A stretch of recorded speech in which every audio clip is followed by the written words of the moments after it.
Good morning everyone. इससे पहले आपका जो लेक्चर था उसमें आपने पढ़ा था एपोप्टोसिस के बारे में। एपोप्टोसिस में हमने जब आपसे डील किया था तो आपने देखा था कि उसमें BCl2 का रोल, कैस्पेसिस का रोल, इंट्रिंसिक मैकेनिज्म, एक्सट्रिंसिक मैकेनिज्म, ठीक है। उसके बाद जो फैगोसाइटोसिस हुआ है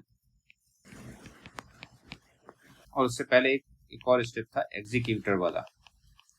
ये सारी चीजें हम लोग पहले डिस्कस कर चुके हैं और उससे बाद उससे रिलेटेड जितने भी PYQ आए हैं वो भी हम डिस्कस कर चुके हैं। तो अब हम जो डिस्कस करेंगे अभी वो है टेरोटोजेनेसिस। क्या होता है टेरोटोजेनेसिस? आपने देखा होगा बहुत सारे डेवलपमेंट डिफेक्ट्स होते हैं। चलिए इसमें देखते हैं। थैलिडोमाइड एक ड्रग होती थी यूरोप में, मॉर्निंग सिकनेस, जिनको नींद नहीं आती उनको देते थे। तो उससे ये क्या होता था कि पाया गया कि जो बच्चे हैं, जो प्रेग्नेंट लेडी होती है, अगर इस तरह की मेडिसिन का यूज करती है तो उसके बच्चों जो होते हैं उसमें इस तरह की डिफॉर्मिटी हो जाती है। एक मिनट रुकिए, इसको हम जो उनके हाथ और पैर जो होते हैं वो बहुत छोटे छोटे होते हैं। इसको एमिविलिया बोलते हैं। ये इसमें इनके हाथ छोटे छोटे हो जाते हैं, हाथ और पैर छोटे छोटे होंगे। इस तरह का डेवलपमेंट डिफेक्ट आ जाता है, जिसके बाद इस दवा का यूज बंद किया गया।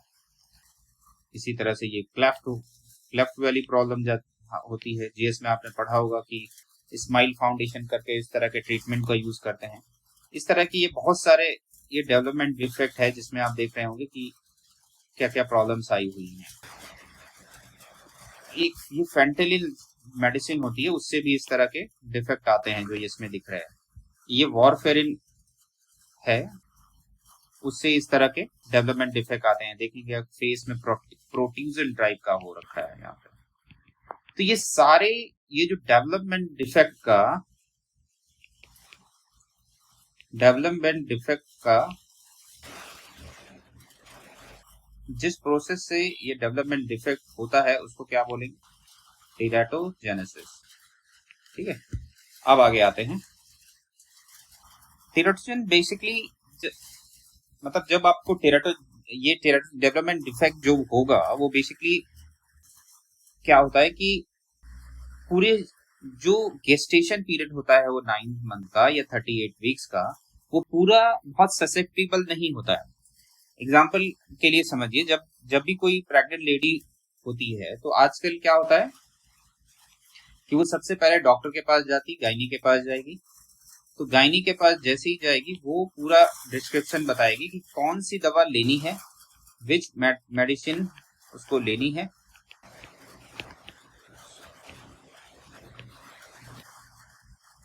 और एक क्लियर इंस्ट्रक्शन रहेगा, डोंट टेक एनी मेडिसिन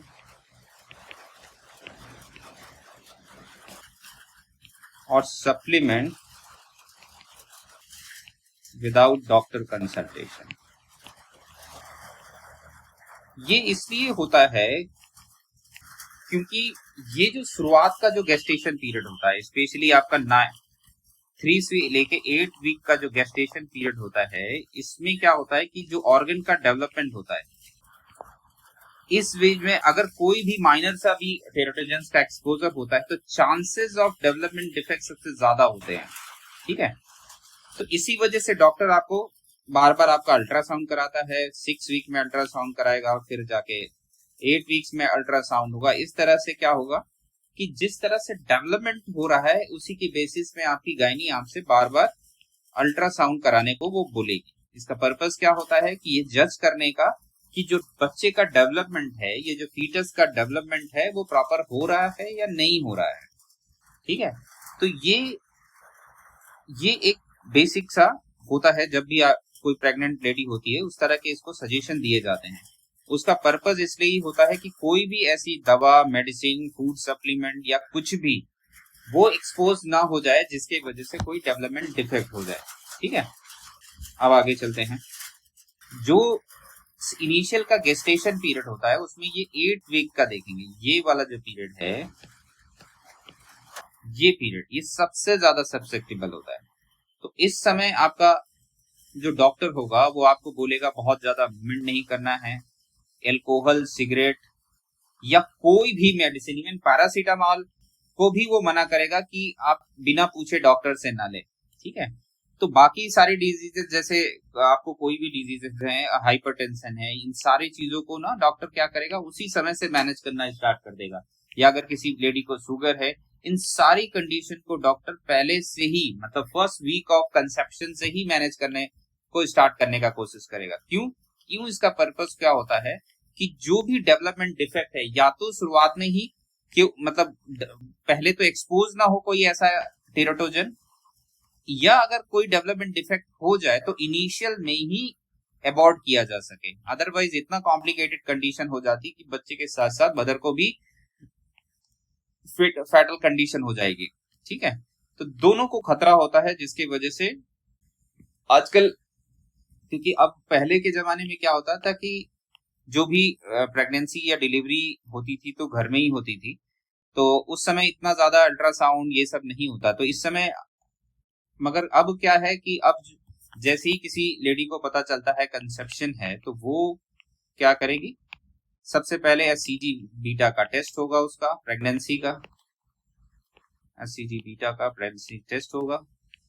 अगर पॉजिटिव आता है तो गायनी आपको बोलेगी कि 6 वीक के बाद आपको अल्ट्रासाउंड होगा, आपका ये अल्ट्रासाउंड होगा। ठीक है, तो यहाँ पे क्या होता है कि हार्ट का डेवलपमेंट स्टार्ट हो जाता है। तो ये सारी चीजें, हार्ट का डेवलपमेंट, ये सारी जज करने के लिए, अगर यहाँ पे यहाँ तक फीटस का डेवलपमेंट प्रॉपर है, ग्रोथ प्रॉपर है, तो गायनी इसको कंटिन्यू करती है, मतलब आपका जो गेस्टेशन कंटिन्यू रहेगा। और इस तरह से आप 9 मंथ में कई बार आपके अल्ट्रासाउंड होते हैं, हर ऑर्गन के डेवलपमेंट होने के स्टेजेस के अनुसार आपके अल्ट्रासाउंड होते हैं, ताकि क्या हो सके कि जो भी डिफेक्ट है वो इनिशियल में रिकॉग्नाइज हो सके और प्रॉपर ट्रीटमेंट उस ड्यूरेशन में लिया जा सके। तो ये एक काफी मिसकंसेप्शन होता है कि पुरानी जो लेडीज होंगी, जो सास होती हैं, वो बोलेगी कि डॉक्टर के पास जाने की क्या जरूरत है, हमारे टाइम में तो सब कुछ घर में ही हो जाता था। मगर अब क्या है, मेडिकल डिस्कवरी, इतना ज्यादा इन्वेंशन हो चुका है कि अब चीजों को बहुत आसानी से पता लगा सकता है। तो अगर ये स्टेरोटोजेनेसिस को सोशल उससे जोड़े हैं, सोशल फिनोमेना से, तो बड़ी कॉन्ट्राडिक्टरी कंडीशन होती है घर के अंदर में ही। एक आपकी जो मदर इन लॉ होंगी और डॉटर इन लॉ होगी। तो ये न्यू जनरेशन हमेशा ये तुरंत डॉक्टर्स को प्रेफर करेंगे, ये बोलेंगे कि नहीं नहीं, जो हमें डॉक्टर ने बोला है वो फॉलो करेंगे। मदर इन लॉ बोलेंगे कि हमने तो सब कुछ अपने टाइम में घर में ही हुआ था, हाउस में बर्थ हुआ था, without any assistant of doctor, ऐसा ऐसा, ठीक है, कोई अल्ट्रासाउंड कभी हुआ ही नहीं। तो ये चीजें हैं, ये इनके अपने मिसकंसेप्शन होंगे, ये डॉक्टर के कंसेप्शन में चलेंगे। तो ऐसा नहीं है कि मदर इन लॉ के सारे कंसेप्शन बेकार ही होंगे, मगर क्या है कि कुछ मिथ्स ऐसे होते हैं जो इम्पैक्ट करते हैं।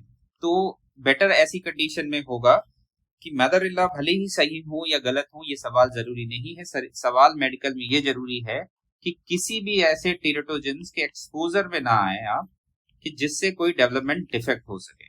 तो मदर इन लॉ की बात भी माननी है, मगर वो चीज आपको डॉक्टर से कंसल्ट के ही करनी है, ताकि आप कोई अनवांटेड चीज के उसमें ना पड़ जाए, है ना।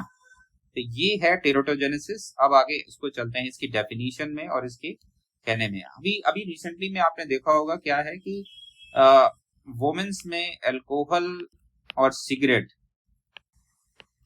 प्लस सिगरेट का हैबिट बहुत ज्यादा बढ़ चुका है। अब ये नहीं कह सकते कि सिर्फ मेन इसका कंजप्शन करते हैं, अब लगभग इक्वालिटी धीरे धीरे आ रही है यहाँ पे।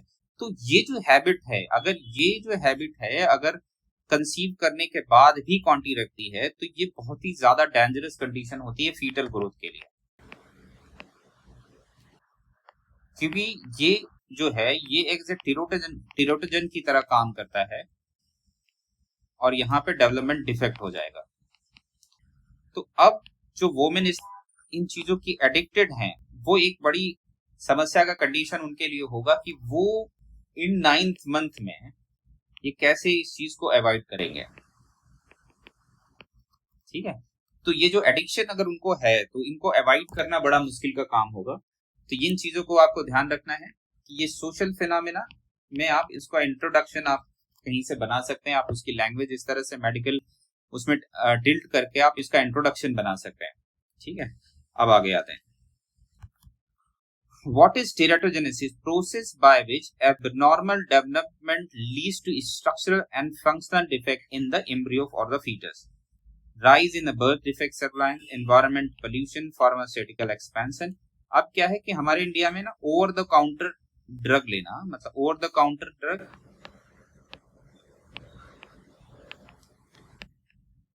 आपको एक्सेसिव ब्लीडिंग की ड्रग चाहिए, आप गए, आपने क्या बोला, मेडिकल स्टोर वाले को बोला कि भैया हमको ये वाला ड्रग दे दो, वो दे देता है। अगर दूसरी कोई एबॉर्शन की पिल चाहिए, ओवर द काउंटर आपको मिल जाती है, आप इसका यूज कर लेते हैं विदाउट किसी चीज की मतलब एसेसिबिलिटी, क्या उसका इम्पैक्ट होगा, उसका ड्रॉबैक होगा, लॉन्ग टर्म और लॉन्ग टर्म इमीडिएट जो भी होगा उसका आपको पता नहीं होता, ठीक है। तो ये सारी चीजें इम्पैक्ट करती हैं डेवलपमेंट में। अगर आप सही चीज, सही दवा सही टाइम पे आपने नहीं ली और आपका मतलब चाहे पॉवर्टी की वजह से आप डॉक्टर के पास में कंसल्टेशन ना कर रहे हो या आपका मिसकंसेप्शन हो कि डॉक्टर लूटता है, उन दोनों ही कंडीशन में इस तरह का जो प्रैक्टिस है वो बहुत ही ज्यादा डेंजरस कंडीशन में हो जाता है, क्योंकि आप इस तरह की दवा खाएंगे तो आपको ये नहीं पता कि कौन सी दवा खानी चाहिए और कौन सी नहीं लानी चाहिए। जैसे नींद ना आने वाली दवा अगर आप खाते हैं तो वो एक समस्या हो, मतलब आप में टेराटोजेंस करती है। कुछ लोगों में एपिलेप्सी की समस्या होती है तो वो दवा खाते हैं तो प्रॉब्लम हो जाती है। बीपी शुगर एक तो ये नॉर्मली कंडीशन होती है, तो ये इनकी दवा या इनका इसका जो इम्बैलेंस भी जाकर टेराटोजेनिक इफेक्ट डालता है। तो इससे बेटर है कि आप मिथ और ये जो भी सोशल चीजों को जो भी मान्यताएं हैं उससे हटके आप अगर मेडिकल सजेशन के साथ चलेंगे तो ज्यादा बेटर होगा, ठीक है। कॉम्प्लिकेशन कम होगा और किसी को फैटल कंडीशन होने से पहले से बचाया जा सकता है, क्योंकि बीपी शुगर दिखने में छोटा सा होता है मगर प्रेगनेंसी के ड्यूरेशन पे अगर सही से बैलेंस ना किया तो हाईली मतलब टेराटोजेनिक इफेक्ट लेके आता है और ये दोनों को खतरा देता है, ठीक है। Use in development toxicology, epigenetics, public health policy, मतलब ये है कि आप जिस तरह से डेवलपमेंट हो रहा है मेडिकल साइंस में या टॉक्सियोलॉजी में, उस तरह से टेक्स कौन कौन से टेराटोजेंस हैं इसका भी नॉलेज धीरे धीरे हमें हो रहा है, ठीक है। और एपिजेनेटिक मॉडिफिकेशन के कंसेप्ट का भी हम आगे बात करेंगे इसका, और आगे चलते हैं। अब एक क्वेश्चन अभी पहले आया हुआ है कि प्रिंसिपल ऑफ टेराटोलॉजी क्या होता है, मतलब प्रिंसिपल क्या है टेराटोलॉजी के। अब आप ध्यान से देखिए, पहला लिखा है जीनोटाइप प्लस एनवायरनमेंट। अब कोई वोमेन है जिसका जीन में ही है कि पता चलता है पेडिग्री एनालिसिस में फादर, मदर और उनके आगे का जो दादा दादी, इन लोगों को क्या है बीपी प्लस शुगर का प्रॉब्लम रहा है, तो ये ससेप्टेबल हो जाता है भले ही मदर को कंसीव करते समय, कंसीव टाइम नो बीपी और शुगर, मगर गायनेकोलॉजिस्ट इस क्या होगा इस चीज को असेस करने का कोशिश करेगा कि इस लेडी को बीपी और शुगर की समस्या इस ड्यूरेशन में हो सकती है, क्योंकि इसका जीनोटाइप उसके लिए एक्सपोज, मतलब उसकी ससेप्टिबिलिटी है कि ऐसी प्रेशर कंडीशन पे या बॉडी पे जो इस तरह का प्रेशर पड़ेगा उसमें ये दोनों प्रॉब्लम आ सकती है। तो उस कंडीशन पे मेडिसिन वो पहले से प्रिस्क्राइब करेगी ताकि ये ऐसी कंडीशन ना हो, ठीक है। ये है जीनोटाइप की ससेप्टिबिलिटी से related. Critical period of susceptibility, इसका क्या मतलब है, आपसे पहले वहां पे बताया था ना कि फर्स्ट जो 8 वीक्स होते हैं, फर्स्ट जो 8 वीक है 3 से 8 वीक का जो टाइम होता है इसमें ऑर्गन जेनेसिस होती है। ये जो टाइम होता है अगर इसमें कोई टेराटोजन का एक्सपोजर हुआ तो डेवलपमेंट डिफेक्ट का ज्यादा चांसेस होता है, मतलब हार्ट का गलत बनना, नाक, कान, लिम्ब, ये सारे जो बॉडी पार्ट हैं, इसमें क्या होगा, डेवलपमेंट डिफेक्ट आ जाएगा। ठीक है, तो यही एक बता रहा है कि सबसे ज्यादा ससेप्टेबल फर्स्ट टाइमेस्टर, सेकंड टाइमेस्टर होता है। थर्ड टाइमेस्टर में प्रोबेबिलिटी कम होती है, मगर उसमें भी अगर हाई डोज ऑफ एक्सपोजर ज्यादा हो गया तो वहां भी प्रॉब्लम आती है। ऐसा बिल्कुल नहीं है कि आपको वहां पे आप कुछ भी खाएंगे पिएंगे तो चलेगा, ऐसा नहीं होता। Specific mechanism of action, mechanism क्या होता है कि सेल डेथ होगा या फिर सिग्नलिंग होगा, जो सिग्नल मॉलिक्यूल्स होते हैं उनका, जैसे नॉच रिसेप्टर, डेल्टा रिसेप्टर वाला जो सिग्नलिंग मैकेनिज्म है वो डिस्टर्ब होगा, सेल डेथ, और जो हार्मोनल इम्बैलेंस होगा, एपिजेनेटिक मॉडिफिकेशन होगा। ये भी हम आगे आज से बात करते हैं थोड़ी देर। ठीक है, अब डोजेज रिलेशन रिस्पॉन्स, एग्जाम्पल के लिए समझिए, डोजेज रिलेशन का मतलब है पैरासीटामोल, समझिए प्रेगनेंसी के ड्यूरेशन में एक दो, मतलब जो प्रिस्क्राइब है दिन में एक या जो भी जो जरूरत के हिसाब से उतना तक लेते हैं तो शायद उसका टेरोटोजन इफेक्ट नहीं होता है। मगर आप पता चल रहा है दिन में 3-3 4-4 ले रहे हैं, तो वो जो कंडीशन है वो ये सेम जो नॉर्मल डोज में बिल्कुल टेरोटोजन जैसा बिहेव नहीं कर रहा था, मगर उसका डोज आपने बहुत ज्यादा बढ़ा दिया, जिसकी वजह से तो पॉसिबिलिटी है कि ये टेरोटोजन की तरह काम करना स्टार्ट कर दे। ठीक है, तो इसका मतलब है कि डोज से भी रिलेटेड, मतलब दवा दवा के ही फॉर्म में, मतलब उस डोज में ही लेना होगा। अगर उसका डोज मतलब आपको बोला गया है ओडी और आप ले रहे हैं बीडी, ठीक है, तो वो भी इंपैक्ट करेगा, है ना। तो ये हुआ आपका dose response relationship. Manifestation, death, malformation, growth retardation, ये जो डिफेक्ट होगा वो है।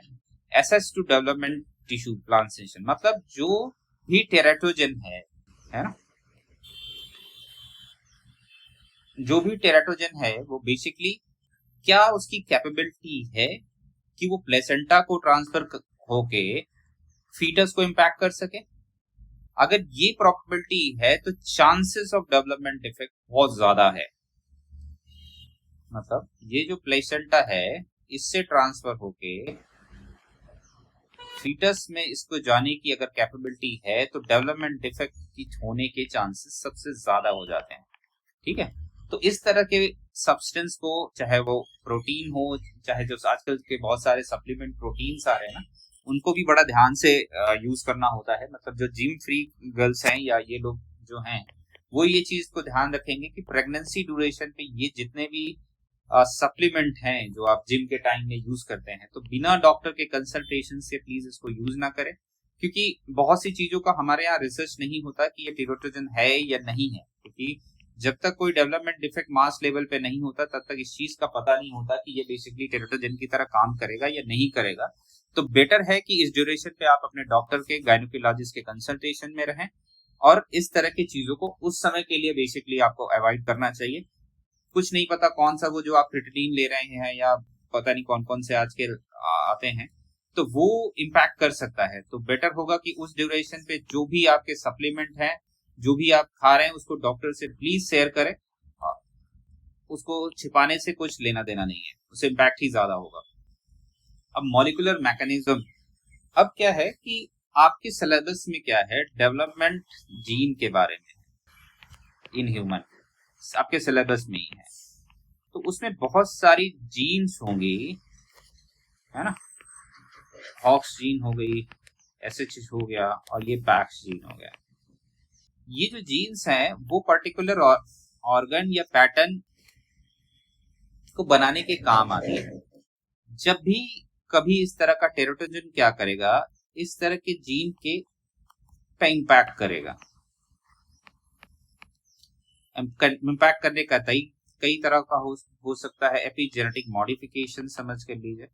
एपिजेनेटिक मॉडिफिकेशन मतलब जो आपका जीन होता है, सेल बायोलॉजी में ये सब पढ़ेंगे, उसके कुछ प्रमोटर होंगे, ऑपरेटर होंगे, अब बाकी उसके रिप्रेशर भी होंगे, म्यूटेंट भी होंगे, सारे बहुत सारे फैक्टर्स होते हैं। वो किसी को भी अगर इम्पैक्ट करके इस जीन की एक्सेसिबिलिटी को इंक्रीज कर देता है और डिक्रीज कर देता है।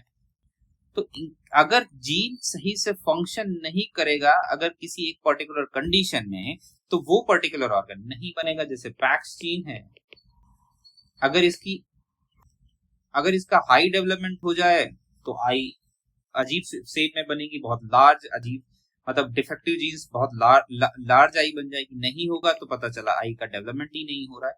इन दोनों कंडीशन में क्या होगा, आपका जो ग्रोथ है वो डिफेक्टिव हो जाएगा। वो आपको ये आप जब जीन्स को समझेंगे तो वहां से एग्जांपल को लिख देंगे, ठीक है। ये है आपका जीन के डिफेक्ट का, आपके सिलेबस में है, आपको ये इंटर रिलेट करना आना चाहिए, हर चीज अलग से पढ़ने की जरूरत नहीं होती, ठीक है। ये एपिजेनेटिक मॉडिफिकेशन का यही मतलब है। ये डीएनए मिथाइलेशन, एसिटाइलेशन और ये सारा, ये हेट्रोक्रोमेटिन का जो कंसेप्ट है ये आप पढ़ेंगे। हेट्रोक्रोमेटिन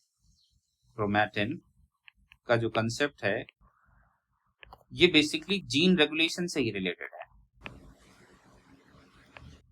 इसका मतलब है कि किस टाइम पे जीन एसेसिबल होगा, फुली फंक्शनल होगा, और किस टाइम में उसको रेस्ट्रिक्टेड फॉर्म में रखना है। ये बेसिकली क्या है, हेट्रोक्रोमेटिन एंड यूकैरियोटिक का कंसेप्ट है। ये वहां पे आपको डिटेल में पढ़ेगा तो वहां आपको पता चलेगा ये किस तरह का जीन की एसेसिबिलिटी पे इम्पैक्ट करके उसके एक्सप्रेशन को इम्पैक्ट किया जाता है। एसेसिबिलिटी, जीन एक्सप्रेशन, इनको इम्पैक्ट करेगा, तब जाके ये इस तरह से एपिजेनेटिक मॉडिफिकेशन। तो अगर टेराटोजन इस तरह का इम्पैक्ट डालता है जीन रेगुलेशन पे तो उसको क्या बोलेंगे, एपिजेनेटिक टेराटोजेनेसिस। एग्जाम्पल डायथिस का ट्रांसजनरेशनल कैंसर वेलपेग न्यूरो डिफेक्ट लेके आता है क्योंकि हिस्टोन डी एसिटाइलेज इनहिबिशन कराता है, ठीक है। तो ये टेराटोजेनिक एडवांस क्लासिफिकेशन, मतलब सीएनएस में अगर डिफेक्ट होगा कौन कौन सी समस्या आएगी, ये इस चीज के बारे में दिया गया है। ये भी आगे भी हम और देखेंगे, उसमें कोई टेंशन लेने की बात नहीं है। ये जो वायरस होते हैं ये इस तरह से इम्पैक्ट करते हैं, ये एजेंट से, ये भी और आगे डील करेंगे।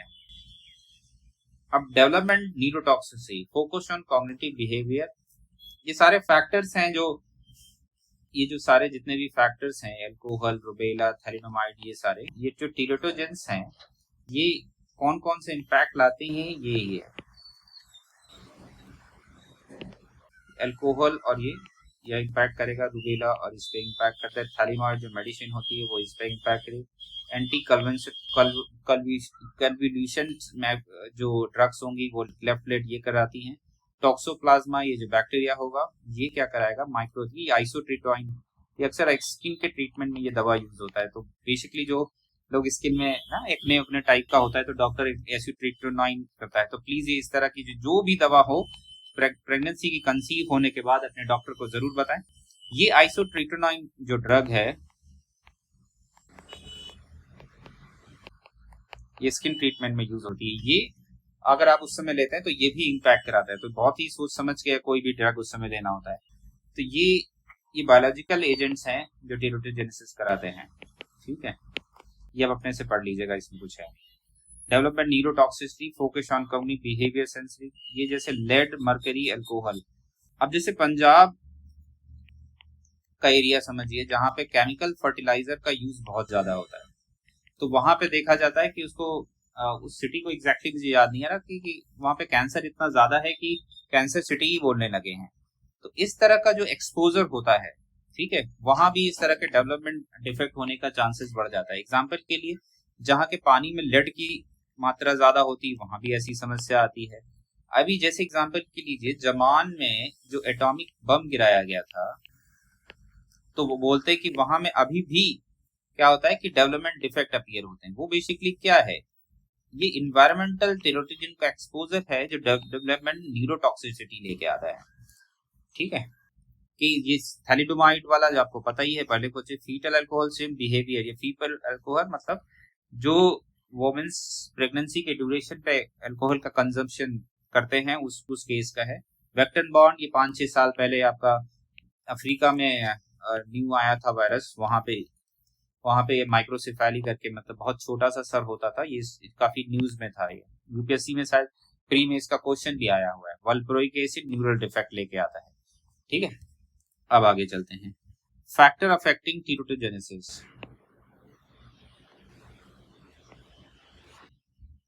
अब इसका फैक्टर क्या करेगा? Not a uniform process. Nature and development of the multiple interacting factors. These influence whether, how and what extent region can affect. आगे चलते हैं। जीनोटाइप ऑफ फीटस, ये हम आपसे पहले टीज कर चुके हैं जी, एम्ब्रियो और फीटस। जीनोटाइप मदर हम अभी पहले ही बात कर चुके हैं आपसे। टाइमिंग एक्सपोजर हम इसकी पहले ही बात कर चुके हैं कि जब आप जो प्रिंसिपल की बात कर रहे थे हम आपसे, प्रिंसिपल ऑफ, उसमें ये सारी हम बात कर चुके हैं कि 3 से 8 वीक का जो टाइमिंग होता है, फर्स्ट ट्राइमेस्टर सबसे ज्यादा क्रिटिकल, उसके बाद सेकेंड ट्राइमेस्टर, उसके बाद third trimester. Dose and duration of exposure, अगर लॉन्ग टर्म एक्सपोजर है तो चांसेस है कि उसका जो टेरोटिजन इफेक्ट है वो ज्यादा होगा। High dose embryo death, abortion, intermediate in malformation, low dose अल्बोनल। लो डोज का मतलब ये भी नहीं है कि आप वो स्पेशली लो डोज लेड का भी अगर एक्सपोज होगा तो वो तो टेरोटिजन करा देगा। मतलब वो है कि एग्जाम्पल के लिए मैंने आपको पैरासीटामॉल का ही एग्जाम्पल बताया था, उससे रिलेटेड बता रहा हूं मैं आपको। लाइट एक्सपोजर में have no visual effect but heavy exposure ये, but what is the light, ये सबके लिए अलग होता है। कौन किसके लिए एल्कोहल का 1 पैक सफिशिएंट है, किसी के लिए 4 लाइट है। तो ये जो टर्मिनोलॉजी है ये इसको कह पाना बहुत मुश्किल है, तो प्लीज अवॉइड करना ही ज्यादा बेटर है बजाय कि उसमें ये सोचना है कि ये मेरे लिए लाइट है। Molecular size, lipid solubility, stable life, ये अब ये मॉलिक्यूलर साइज और लिपिड, ये अगर लिपिड सॉल्युबिलिटी है तो उसका पेनिट्रेशन का इफेक्ट ज्यादा होगा और प्लेसेंटा को ट्रांसफर करने की कैपेसिटी ज्यादा होगी। अगर प्लेसेंटा को ट्रांसफर कर सकेगा तो इम्पैक्ट ज्यादा होगा। प्लेसेंटल फंक्शन एंड ट्रांसपोर्ट, ये सारा चीज हम पहले आपसे डिस्कस कर चुके हैं। रूट और administration teratogen effect vary with the route. अगर कोई टेरोटिजन आईवी मतलब डायरेक्टली आपको ब्लड में ही लगा दिया गया तो उसका इम्पैक्ट ज्यादा होगा, ज्यादा चांसेस हैं उसके। ओरल फर्स्ट क्वार्टरली में रिड्यूस, इसकी कम पोटेंसी होती है। टॉपिकल मिनिफेड अनलेस सिस्टमिक की एब्जॉर्प्शन अगर। न्यूट्रिशनल स्टेटस ऑफ मदर, ये बड़ा इंपॉर्टेंट सा चीज है क्योंकि जो मदर का कंडीशन है न्यूट्रिशन, अगर वो मेल न्यूट्रिशन है तो चांसेस हैं कि बच्चे में भी डेवलपमेंट डिफेक्ट हो सकते हैं क्योंकि उसको पर्याप्त वो न्यूट्रिशन नहीं मिलेगा। सपोज करिए आयोडीन की डिफिशियंसी है मदर में तो बच्चे में वो भी डिफिशियंसी आएगी, तो अल्टीमेटली उसको मतलब इनिशियल स्टेज में ही ग्वाइटर हो जाता है। पर लिखा है शायद हमने यहाँ, रिस्क ऑफ कंजेनाइटल डायबिटीज एलाइवी, risk of congenital abnormalities, oral anti hyperglycemic, cardiac error, neural defect हो जाता है। ऑटो इम्यून डिजीज जैसे है इम्यूनोसप्रेंस, लाइक जैसे किसी लेडी को ना रूमेटॉइड आर्थराइटिस है, जेनेटिक रूमेटॉइड आर्थराइटिस है और वो उसकी दवा चल रही है तो वो क्या होगा, वो इम्यूनोसप्रेंट की दवा ले रही होगी, तो उस कंडीशन में बच्चे में डिफेक्ट होने के चांसेस बढ़ जाते हैं। ये इम्यूनोसप्रेंट मिटाक्सोट्रेन एंड फिग्लोमाइड। प्रेग्नेंट वुमेन रूमेटॉइड आर्थराइटिस, ये इसका एग्जांपल बता रहे हैं। अब जैसे किसी लेडी का ही अगर सपोज करिए लीवर ट्रांसप्लांट हुआ है या किडनी ट्रांसप्लांट हुआ है किसी भी वजह से, तो वो बहुत सालों तक ना इम्यूनोसप्रेंट दवा लेते हैं। अगर इस ड्यूरेशन में सपोज करिए प्रेगनेंसी है तो वो देखने की बात होती है कि वो कितना ज्यादा सर्वाइवल केस होगा, ये आपके डॉक्टर के कंसंट्रेशन में ही पता चलेगा। अब मदर का हैबिट जो है ये एक बड़ा इशू बन गया है प्रेजेंट टाइम में, क्योंकि जिस तरह से पहले मेल में ये अल्कोहल और कोकेन और निकोटीन का एडिक्शन होता था, अब ये वुमेन में भी आ गया है। तो ये जो हैबिट है अगर ये वुमेन सही से उस समय में मैनेज नहीं करते हैं प्रेगनेंसी के ड्यूरेशन में, तो चांसेस बहुत ज्यादा कॉम्प्लिकेटेड कंडीशन हो सकती है मदर के लिए भी और फीटर के लिए भी। इंटरेक्शन विद अदर ड्रग, तो इस मैंने आपको शुरुआत ही बोला था कि जब भी आप कुछ भी मतलब कंजप्शन करते हैं इस प्रेगनेंसी मतलब कंसीव होने के बाद, वो प्लीज अपने डॉक्टर से कंसल्टेशन के बाद ही वो होता है। क्यों? क्योंकि आपको नहीं पता कि कौन सी ड्रग कॉम्बिनेशन में नहीं दी जाती है ना।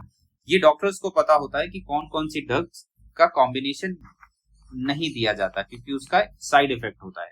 ठीक है, तो बहुत सी ऐसी ड्रग आपने ओवर द काउंटर खरीदी ही होंगी अपने लैब में जिसमें लिखा होगा प्रेग्नेंट वुमेन को नहीं, ये प्रिस्क्रिप्शन के बाद ही मिलेगी। ठीक है, तो ये है। स्मोकिंग प्लस ऑफेक्सिया ज्यादा चांसेस हो जाता है। स्टेज ऑफ डेवलपमेंट ये शुरुआत का अगर स्टेज है, जैसे अगर शुरुआत में ही एक्सपोजर हो जाता है तो एम्ब्रियो लॉस हो जाता है, मतलब फर्स्ट 2 वीक में अगर ऐसा होता है तो एम्ब्रियो ही, इसको मिसकैरेज बोलते हैं या प्रेगनेंसी का लॉस बोलते हैं, जो भी कह लीजिए, मिसकैरेज बोलते हैं अक्सर। अब यहाँ पे अगर ये 3 से 8 वीक में होगा तो मैल फॉर्मेशन होगा, उसके बाद में डिपेंड करता है कि किस तरह का डैमेज होगा। ठीक है, तो ये है आपका। अब टाइप ऑफ टेराटोजेनेसिस की बात करते हैं। टाइप में क्या है, एक होता है आपका जेनेटिक टेराटोजेनेसिस। जेनेटिक टेराटोजेनेसिस का मतलब है जीन में एबनॉर्मलिटी है, वन सिंगल जीन इफेक्ट है, मल्टी जीन इफेक्ट है, क्रोमोसोम इफेक्ट है। ठीक है, इस तरह का जो भी, या फिर कोई म्यूटेशन हो गया, इस तरह का जो इफेक्ट के वजह से जो डेवलपमेंट इफेक्ट होगा उसको क्या बोलेंगे हम, जेनेटिक टेराटोजेनेसिस। ठीक है, तो ये genetic cause by genetic abnormality mutation है ये। तो इतना समझने की जरूरत है, बाकी इसको डिटेल में हम कहाँ पढ़ेंगे, जेनेटिक डिजीज हमारे सिलेबस में है, ये उसको वहां से लिंक करेंगे। अभी बस अंडरस्टैंडिंग के समझिए कि ये बर्थ से ही क्या होगा, इनहेरिटेड होगा मदर से या फादर से, और फिर जेनेटिक एबनॉर्मलिटी होगी, म्यूटेशन होगा वहां पे, और फिर क्या होगा कि पर्टिकुलर जीन का जो एक्सप्रेशन है वो इम्पैक्ट करेगा और मैल फॉर्मेशन होगा। तो इस जेनेटिक काउंसलिंग भी आपके उसमें है और जीन थेरेपी भी आपके सिलेबस में है।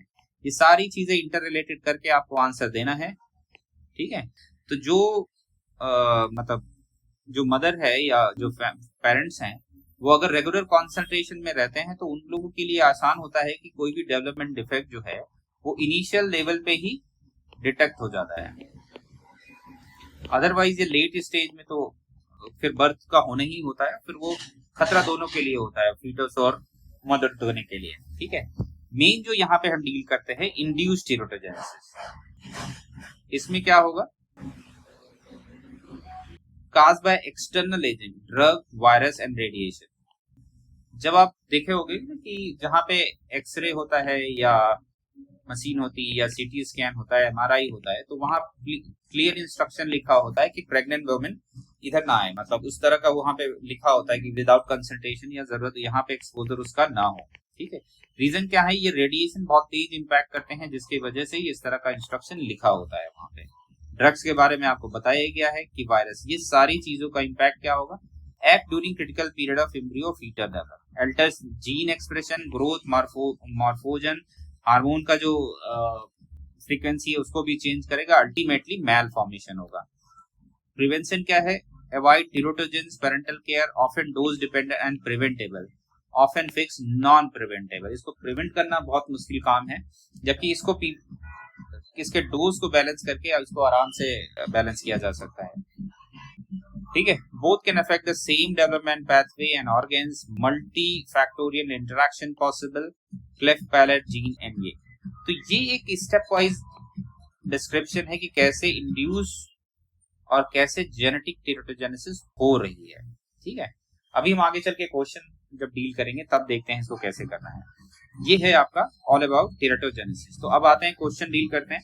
Give an impact of drugs on teratogenesis. इसने डायरेक्टली क्या पूछा है, सोर्स पूछा है जिससे टेराटोजेनेसिस होती है। सोर्स पूछ रहा है टेराटोजेनेसिस होती है। ठीक है, अब सोर्स में इसने ये नहीं पूछा है कि मतलब बायोलॉजिकल नहीं पूछा है, केमिकल नहीं, इसने डायरेक्टली ड्रग का नाम लिया है। अब ये 2018 में 15 मार्क्स का आया है, वो भी सीएसई में। लेट्स सी अब इसमें क्या है, हम देखते हैं। इसमें मैंने आंसर बना रखा है वैसे आपके लिए। ये एमिलोपैक्टेरिन करके ड्रग है, सीएनएस एंड लिम्फ फॉर्मेशन का anticholinergic drug, neonatal and meconium, antithyroid drugs, neonatal, ये सारे ड्रग्स का है। ये मैं आपको दे दूंगा, ये स्लाइड आपको देंगे तो वहां से आप इसको कवर कर लीजिएगा।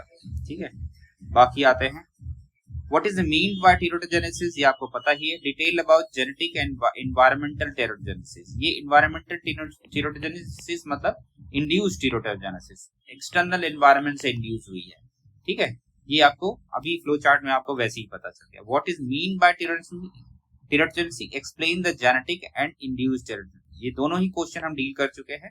ठीक है, जेनेटिक में आपको बहुत सारे, वहां पे जब जेनेटिक डिजीज पढ़ेंगे तो आपको पता चलेगा single gene effect, multiple gene effect, pleiotropy और मल्टी क्रोमोसोम की एबनॉर्मलिटी, ये सारे जो इस तरह के हैं, म्यूटेशन कोई हो गया है पर्टिकुलर जीन्स में, एडिशन डिलीशन, ये सारी चीजें जो आप वहां पढ़ेंगे तो ये वहां से आप कर लेंगे तो यह ज्यादा सोर्स का आपको पता चल जाएगा। बाकी सारी कहानी तो सेम है, सोर्स अलग अलग होगा। यहाँ पे क्या है कि एक्सटर्नल एनवायरमेंटल सोर्स है, यहाँ पे इंटरनल सोर्स है, मतलब खुद का ही जीनोटाइप इफेक्ट है जिसके वजह से ये सोर्स होगा। उसके बाद क्या होगा, आपका जो जीनिक एक्सप्रेशन है वो गड़बड़ होगा, फिर हार्मोन का जो फंक्शन है ये वो गड़बड़ होगा, अल्टीमेटली प्रोटीन की सिंथेसिस या डेवलपमेंट जो ऑर्गन का है वो गड़बड़ होगा। तो ये आपको बाकी सारे स्टेप सेम है। जेनेटिक और क्यूरेटोजेनेसिस में जो सोर्स का है जो कहानी, वहां पे डिफरेंस है। Discuss the principle of teratogenesis, आपको पहले ही बता दिया है, विल्सन का 6 principles. Define teratogenesis, briefly explain the different teratogenesis हो चुका है।